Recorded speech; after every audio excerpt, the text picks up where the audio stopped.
Let's get into accounting standard 14, accounting for amalgamation. Yeah, see, as you know, this is a big standard, but actually, when while practicing sums only, you will get the grip of it.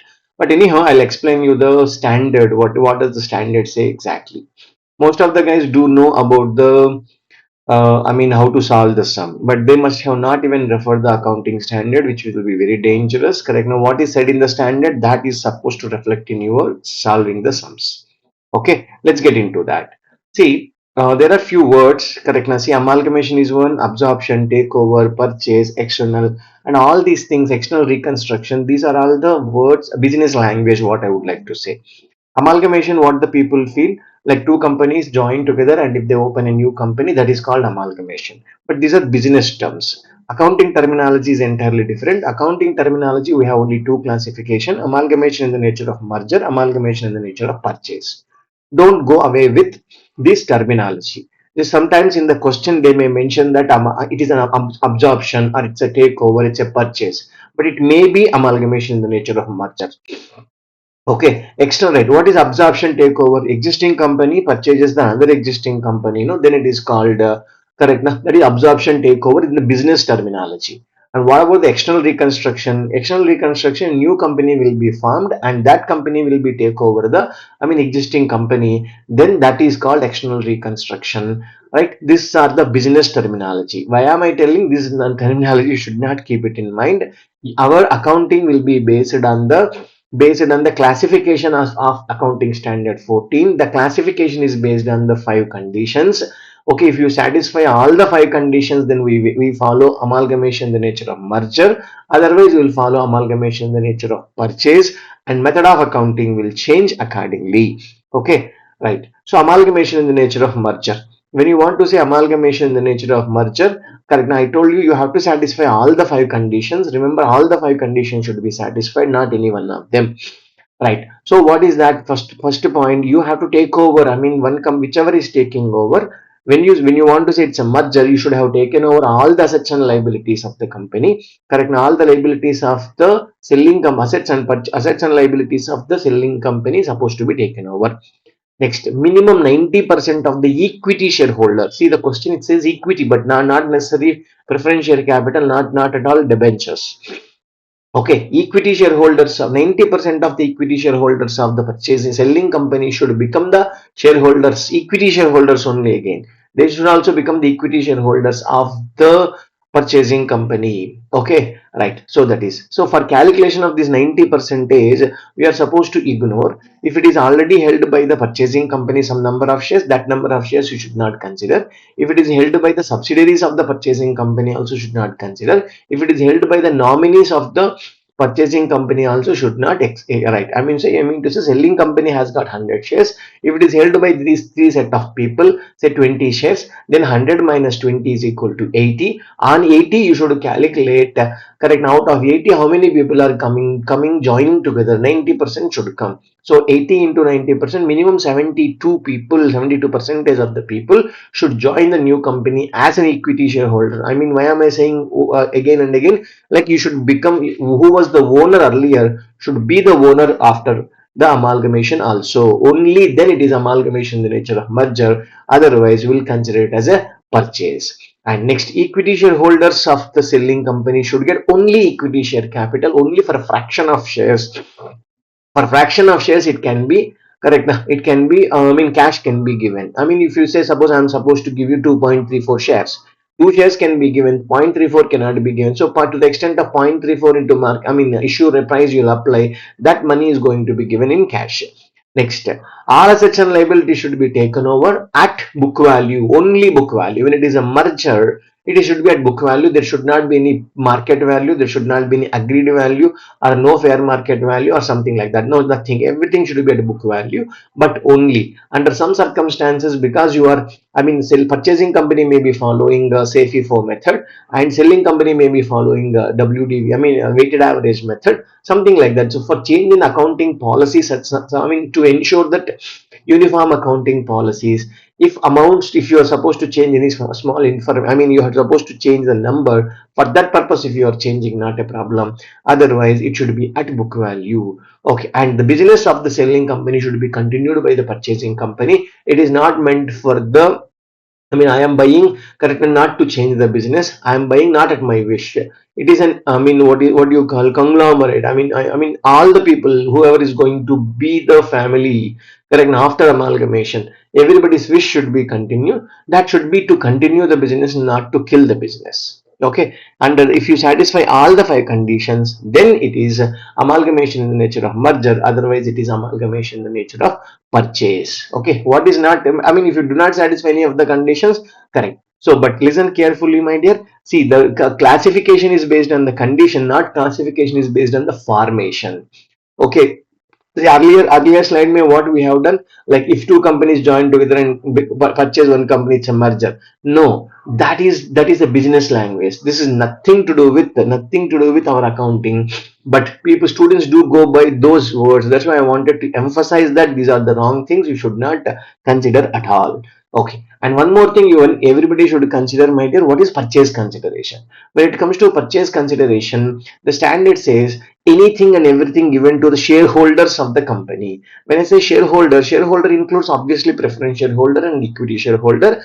And remember, shareholder never, obviously will never be partner. Debenture holder will not be a shareholder. So whatever the amount given to debenture holders, no, that should not be part and parcel of purchase consideration. Okay, when I say purchase consideration can be anything. Correct? They may give the equity shares, they may give the cash, they may give debentures, they may give preferences, they may give whatever it is, whatever they want.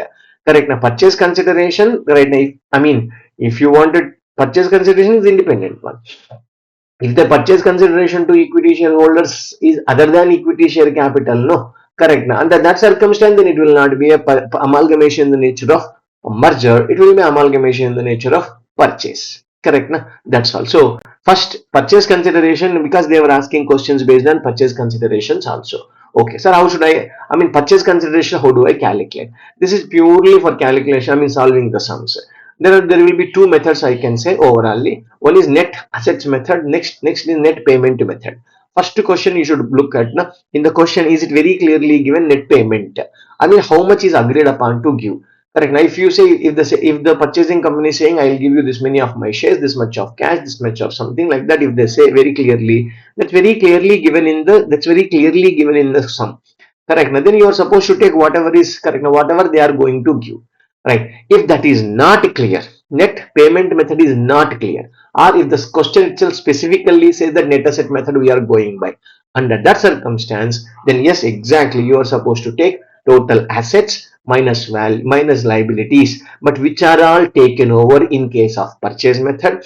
Correct. Now, in case which are all taken over in case of purchase method. In case of merger, obviously you have to take everything.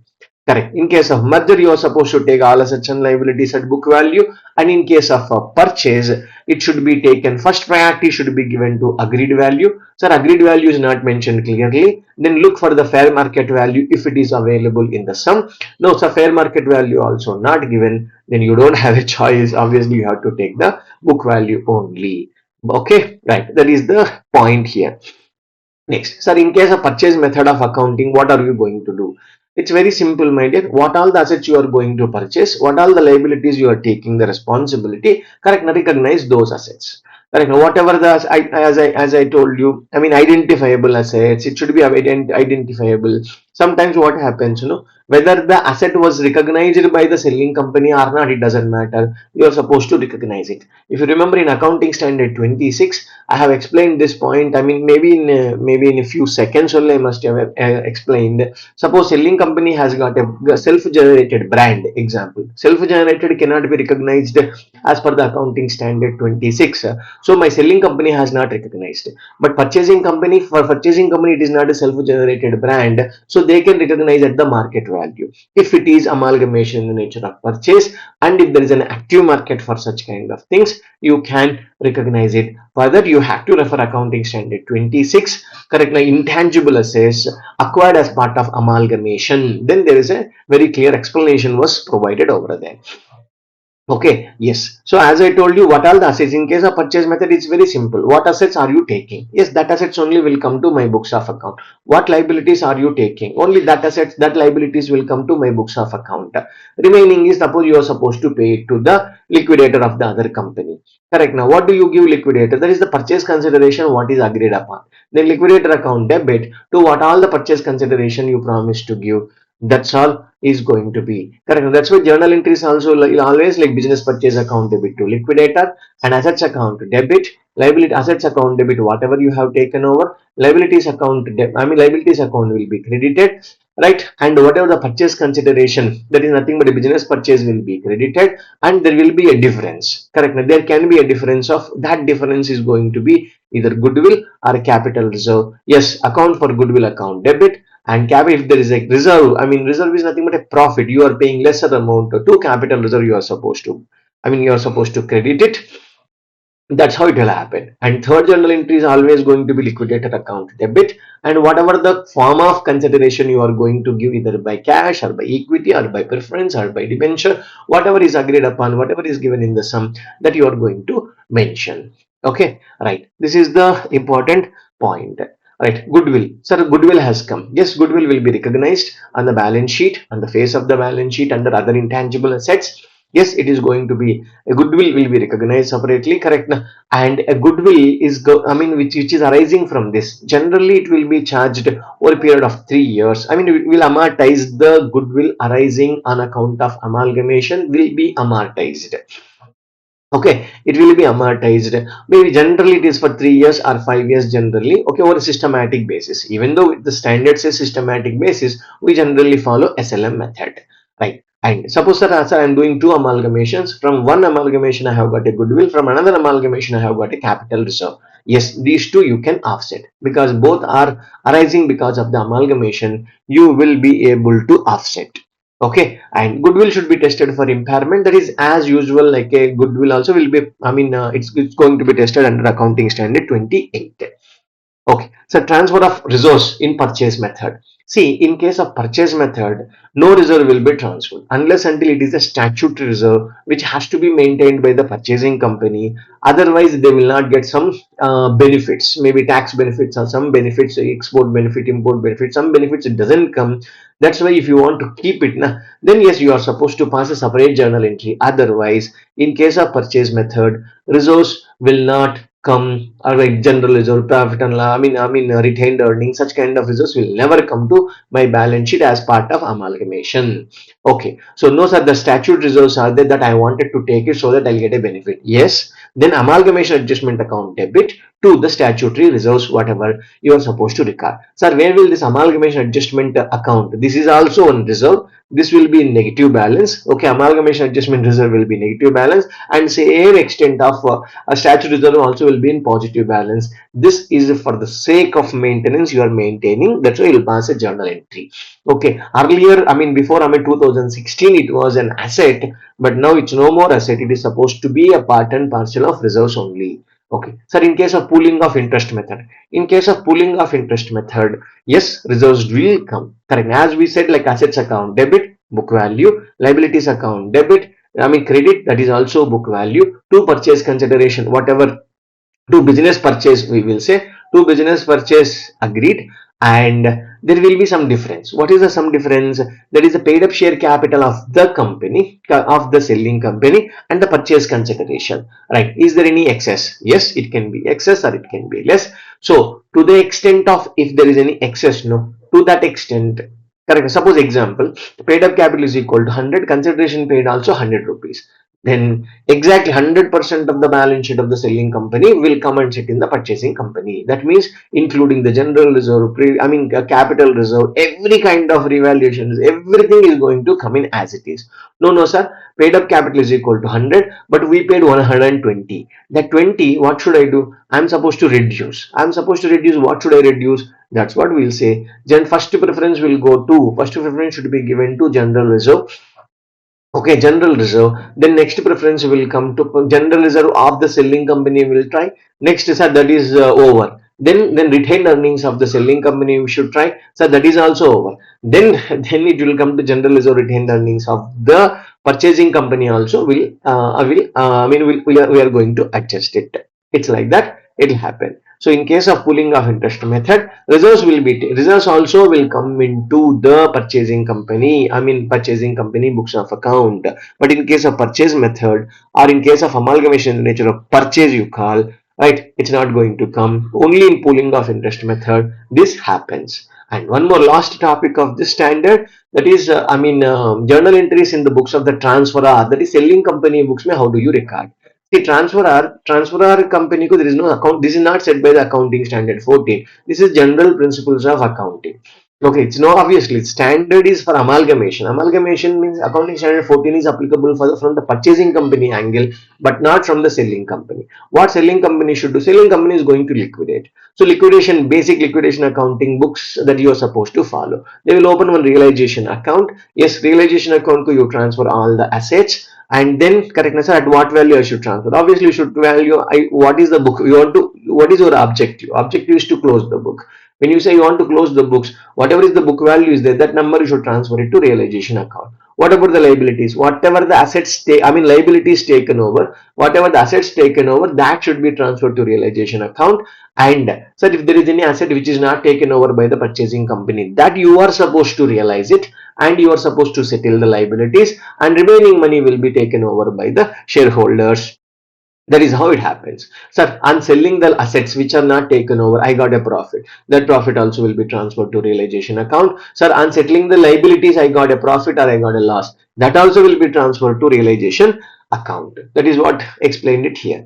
Sir, what about the equity shareholders? Yes, everything equity share capital, reserves and surplus, everything will be transferred to equity shareholders account. Whatever the consideration you are supposed to get, correct na? Consideration you will get, that will be transferred to realization. Correct, realization account debit to equity. Purchase consideration will be, consideration whatever it expected to receive, that consideration after settlement and everything, that will be transferred to equity shareholders account. By end of the day, when you are preparing the equity shareholders account, that should tally. You are supposed to settle everything. At the end of the day, if you try to prepare any ledger account, there should not be any ledger balance. Correct, account balance is still there. Balance is there means somewhere you must have done the mistake. Okay, in case of preference shareholders also, that preference share capital will be transferred to preference shareholders account, but and settlement has happened. Say example, 100 rupees is the preference share capital. Settlement has happened 120, or settlement has happened at 80 rupees. Whatever the gain or loss arises from this also should be transferred to realization account only. Like that, this entire flow of journal entries will be taking place. That's it, my dear. This is about accounting standard 14, amalgamation, and we are reaching the last standard out of 27 standards. Right, 27 standards. This is the last one, that is accounting standard 15, employee benefits. It's actually huge. This also is something like when you take the sum and when you try to explain, then it will go more and more into the brain. But fine, this is for the quick revision just before examination. This kind of revision is very much important. Correct. You will be having lack of time. You will be not knowing like what to refer, what not to refer. That's why I felt, let me try whatever I possible, that let me give it to you. Right, if you like this video, please share it with your friend, and you just like button, at the same time comment, that will be great. Okay, right, that's how, that is the basic thing, no, basic thing, like acknowledge the benefit. That's all I want. Okay, right. Accounting employee benefit. Sir, who is the employee? Every employee. Even director will come. Yes. Sir, is it a part-time employee also will fall? Yes. Part-time employee will fall. Full-time employee will fall. Casual labor will fall. Sir, employee means only employee family. No, employee family also will come. Because sometimes benefits, mediclaim benefits is given by my company to me. Not only to me, right? It should be obviously applicable to my family. Correct na? Right. So benefits are taken over by the family. So family also will be part and parcel. So this entire employee benefits, the standard itself has classified and divided, not me. Okay. Short-term employee benefit, post-employment benefit, and other long-term employee benefits. And the last one is termination benefits. Okay, what is short-term employee benefits? Let's deal with each one, and I'll try to explain. Short-term employee benefits means employee has performed the services in the current year, but benefit, we are expected to make a payment within 1 year from the balance sheet date. Okay, then what is other, I mean, what is other long-term employee benefits? Other long-term employee benefit in the sense, employee has performed the service in the current year, but payment is expected not in the next 1 year, after 1 year from the balance sheet date, then it is going to be other long-term employee benefits.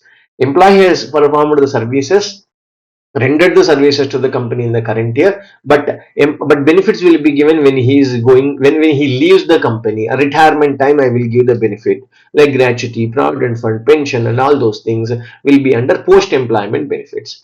And termination benefits are given because that guy got terminated, or he voluntarily, I mean, like VRS, he accepted to our arrangement and he voluntarily he wanted to leave the entity, then what you give is called termination benefits. Exactly. Okay, right. Let's go to the recognition, measurement, and things. Short-term employee benefits, as I told you, like say 30th, I mean March month salary. Yes, it will be paid next year.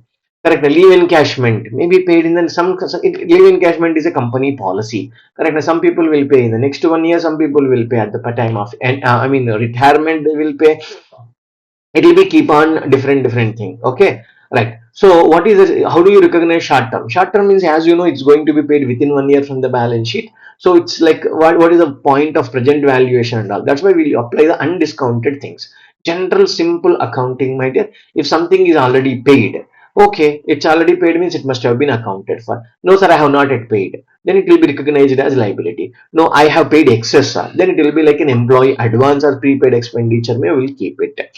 Correct na? Okay, right. What about the profit and loss? Yes, it will be recognized as an expenditure, no discounting. Undiscounted amount is going to be recognized as an expenditure. And will it be capitalized? Yes, it can be capitalized if it is permitted by the respective standard. And if it is actually adding, suppose if the some employees are there, they were contributing their full time, I may say 2 months, 3 months, they have worked for construction of one building or worked for construction of one property, plant and equipment. Correct now. So then yes, it makes sense to capitalize those salaries. Okay, right. If it is permitted, correct. Otherwise, there are some employees who participated in the development of a software. Yes, then it makes sense to capitalize. Otherwise, generally it will be charged to profit and loss statement. The second thing is short-term compensated absences. That is nothing but leave balances. Short-term compensated absences. Encashment is just utilized, I mean, told for your understanding purpose. It may be encashed, may not be encashed. Sometimes what happens, like first thing, how do you bifurcate? We will bifurcate into accumulating, non-accumulating.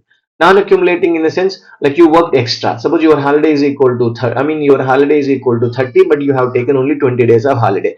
That means you worked 10 days extra. You worked 10 days extra, sir. I will not give you one paisa also for that. My company does not have that policy. Then what is there for you to account? Nothing to account it. Now, accumulating. Accumulating in the sense what? It may be encashed, correct? It may be vested. I mean, vesting, non-vesting, two things are there. Okay. If it is, I mean, if it is, I mean, what do I say? If it is meant for encashment, then obviously, are you liable to pay them? Yes. So as on 31st March, you should recognize liability. Correct now? Yes, leave encashment expenditure also will be there. Debit to liability is supposed to be recognized. Subsequently, whenever within 1 year you are going to, because you are falling under the short-term employee benefits, right? So yes, that will be settled once it is made the payment. Sometime what happens, sir, you have worked 20 days here, out of 30 days, 20 days you worked.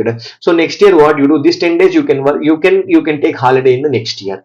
Yes, the standard, I mean the company permits. So under that circumstance, what will happen? Current year will recognize the expenditure. Expenditure account debit to liability will book for the, out of the 10 days, how many number of days he is expected to take leave based on the history of the employees. No, will make a provision in the current year. Same provision is going to be reversed in the subsequent period. Okay, that is how it happens. Right. Next, topic number 4, directly I am going because it is very small. Okay, termination benefits. What is termination benefit? As I said, this is not like this accrues because you have worked, you have performed the services. No, no, you have accepted, or we have only, I mean, what do you say? We have only laid off. Correct. The company has laid off, that's why you have to leave it. Then this termination benefit will come. And so what are you supposed to do? Yes, termination benefit expenditure also. I mean, whatever the compensation you give because the employee is leaving, then that should be charged to profit and loss account. If it is already paid, fine. Other if it is payable, yes. And again, the point is like, if it is supposed to be paid after within 1 year, no, then undiscounted will apply. If it is as per the agreement, we are supposed to pay after 1 year, but not now, or partly now and partly after 1 year. then yes, then to the extent which you are going to pay after 1 year, no, that is supposed to be correct now. That is supposed to be part and parcel of, I mean discounting you are supposed to perform. Whenever I say discounting, in this entire standard, discounting rate is going to be Government of India bond yield rate, not coupon rate, it is going to be yield rate. Right? Who performs? I mean, who will get you? I mean, you can get in the number of websites are there Indian government bond rates. Okay, are generally actually we obviously will take the same thing. In actual valuation report, you will find all such information.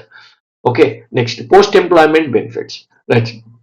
This is topic number two. Topic number three is not at all different. Topic number two, whatever I am explaining, no, entirely will come under topic number three also. So post employment benefit plans are going to be divided into two. Right. One is defined contribution plan and the next one is defined benefit plan. What is defined contribution plan? If once the entity contributes to a fund or to anybody, my responsibility is over. Correctness. That day onwards, whatever happens to that money, I don't care. And that day onwards, the employee also will not come and cannot question me also. That means that I don't have any actuarial risk. I mean, if I have done the wrong estimation, then it will come and catch me. No, actual risk is not there, investment risk is also not there. Then I say this kind of things are called defined contribution plan.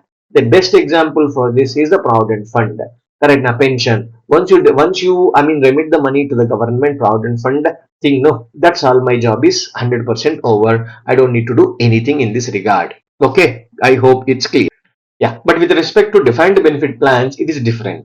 Defined benefit plan, it is agreed benefits. Correct. Now, whatever you have agreed upon benefits you are giving, your responsibility is not getting away just by contributing some money here. Your responsibility will lie till the settlement. So that means what? Like with respect to gratuity, what is the stand? I mean, what is the act says? Last drawn salary into number of completed years of services into 15 divided by 26 is supposed to be applied. Yes, exactly. So what will be last done salary? Estimation is important. Correct. Now, how many years will you will you complete? That is also some estimation is supposed to be done. 15 by 26, everybody knows. Correct. Now, and how, what today's salary we know, and what level it will grow, we don't know. And how will be your performance, and how you get the promotions, and how your salary will go for hike or something. No, that is also not known to us. So that's why this defined benefit plans, no, obviously and automatically it will be performed by actuary. And here in this case, actuarial risk is with the company. At the same time, investment risk also is with the company. What do you mean by investment risk? Correct. Now, by keeping this, this much will be my liability. I may deposit some money in some bank account. And that bank account we may open one gratuity trust you can open, or you may go and deposit with the LIC or something. Correct na? Right. So that may not work. Correct na? Suppose I'm expecting the market will perform 10% per annum, but it may not perform in the same fashion. If it does not perform also, if it perform less, I am supposed to pay from my pocket. I cannot say just I gave it to gratuity fund, that is their headache. No way, it is with me. Then only it is called defined benefit plan. Defined contribution plan, as I told you, it's exactly same as short-term employee benefits. If it is already paid, yes, done. If it is yet to be paid, recognize the liability. Sir, I paid excess, then it is going to be prepaid expenditure. With respect to P&L, it's going to be undiscounted because it's going to be cleared obviously. Correct. Now, it may be capitalized also. It may be capitalized also if the accounting standard 10 and accounting standard 26 permits in that regard. Okay, right. Let's go to the accounting for the defined benefit plan. As I said, like this is going to take a lot of time, but okay, I wanted to not to leave that. At the same time, I wanted to explain some basic information which will be obviously useful to you. Right. So step I do compute this entire this accounting for defined benefit plans, into 6 steps. So what is the step number? Step number one, two, three, four, five, six. Okay, estimating the obligation. Correct. Now, first thing, what could have been, what would be my liability at the after, say example, one employee will continue with me for 5 years or 10 years something. Now, after 10 years, if he continues for 10 years, how much would I am supposed to pay? Undiscounted amount you first calculate it. Step number two, what are you supposed to do? You are supposed to bring it to what discounted value you are supposed to bring. So in this method, in here we have got a method like PUCM method we call projected credit unit. Credit unit credit method, whatever PUC unit credit method you are going to follow. What is that? It's a simple words, no? It's like SLM method. Total liability, I'm going to allocate it over the period of 6 years of expected continuation of services. I will allocate it. Accordingly, I will recognize, correct na, a service cost, I will recognize it. Correct na. To liabilities today, I am recognizing. Payment is happening after 6 years or 5 years. Correct na. So liabilities created means obviously interest cost also will be there. That's why interest cost, I mean current year, first year it will be only current service cost will come. Current service cost account debit to provision for gratuity. Second year current service cost will come, and previous year provision so far created provisions interest cost also will come. Here interest costs are, where should I show interest cost? Even though it is said interest cost, it should be part and parcel of employee benefit cost, but actually as per the guidance note of ICA, there is the company has got an option. You can show it under even interest cost also, but I have not seen any. I have seen only one circumstance of Tata Communications. Otherwise, nobody does. Everybody includes that as part of the employee benefits. That is perfect, even I believe. Okay, and third one, suppose if the company has funded in the sense, yes, they have opened one gratuity trust, or they have given the money to LIC or some other, I mean they kept the money somewhere ready, then the concept of plan assets is going to come in. These plan assets are going to be correct. These plan assets cannot be withdrawn, and cannot be utilized for the purpose of the company needs. It should be withdrawn only when somebody has retired and 5 years of, correct now, and he's eligible to for the gratuity we are liable to pay. Then only money can be withdrawn and can be given to that parties. Okay, right. So these assets are supposed to be measured at fair market value. It should be measured at fair market value as on the balance sheet date. Will measure it. Next, determine the actual gain or loss, and whatever the actual gain or loss comes in, that should be transferred to profit and loss immediately. There is no chance of deferring such amount. Everything should be charged to P&L. What do you mean by actual gain or loss? See, there are so many estimations are there. Estimations in the plan asset, estimation in the obligation. Correct now. So you have estimated initially one thing, and subsequent year then my estimation changes happen. That change impact is called, that may be positive change, that may be negative change, actual gain or actual loss. That is going to be calculated. That will be disclosed separately, but end of that is going to be charged to profit and loss statement only. Okay, right. Determine the past service cost due to introduction of a new thing. Okay, it's a new policy has come in. Okay, newly, management has taken a decision, like let's introduce a new policy. Yes, you can introduce a new policy, my dear. Okay, because of the new policy, suppose the employees were already accruing, because they were already, their new policy is new, but employees were old. Correct na? So something accrues to them because of their past service, they have given it to the company. That cost is called past service cost. That also is going to be charged to profit and loss statement. And here there are few things are there. If it is already, correct now, if it is already said these guys have become vested, some new policy has become vested, then entirely it is supposed to be charged to P&L. Sir, it is not yet vested, still they have to work for another. Suppose example, some new policy has bring in who has worked for 5 years, then I will give you this much. But suppose some guys have worked only 3 years, still they are supposed to work 2 years now. So whatever is expected to for the 3 years, that provision will be charged along with the next 2 years provision. Over the next 2 years it is going to be charged, but now it will be deferred and it will be charged over the next 2 years. That's something, I mean, when you see the sums only, you will get the exact idea. Or if you have already done, yes, you must have done, I believe. Correct na? That's all. So, right. So next sixth step is what? Where the plan has been curtailed or settled, and there can be a gain or loss. Curtail or settled. Curtail in the sense we are withdrawing the things but without payment. That is called curtailment. Settlement in the sense we are closing the plan by making a payment to the respective employee, and I'm coming out of it. I'm no more liable from now onwards. Got my point? And at that circumstance, correct. Now, if you are removing the liability, yes, you can remove the liability. Here, one point, important point to be remembered.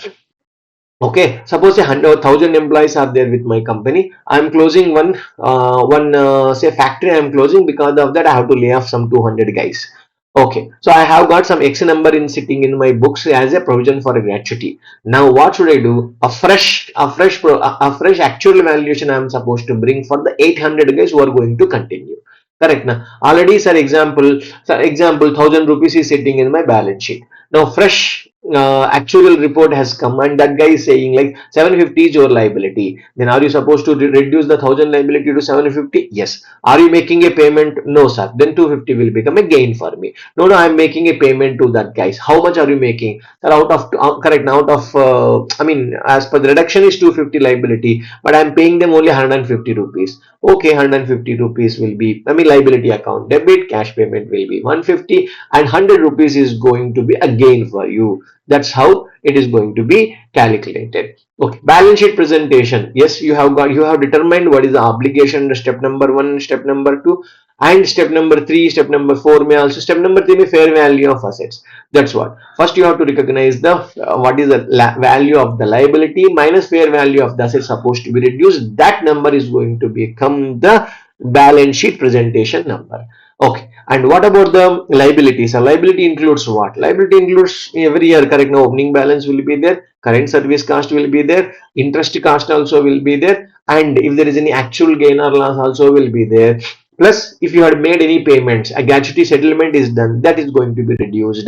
That's all. That is the liability calculation. And what about the assets? Fair value of the assets, that is very simple, opening value plus return expected, that will be the one. Or if there is an actual gain or loss, includes obviously in the within the returns only. If you had made any actual payment or contribution, means you are contributing to the fund, that will be adding. If you have made out of these funds to anybody who is leaving, no, then that will be reduced. That's how fair value of the plan assets is going to come. So what all the items are going to impact my profit and loss? Even though here items I have written till G, but it is going to be written as one line item.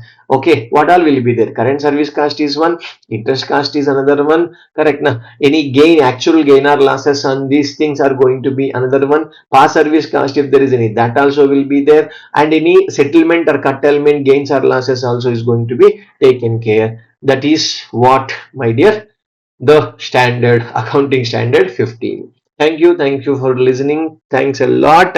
Okay, I took obviously a lot of time and effort to make this video for you, right? So if you want to reach out, yes, you can reach out for the classes. As I explained already, classes will get you a knowledge, that much I can tell you. Okay, not just for passing the exam. At the end of the exam, you should say yourself, I know something with respect to accounting and accounting standards. Learn for knowledge and enjoyment, not just for a color paper that is called certificate. Right? Wish you all the very best for your exams. Thank you. Love you guys.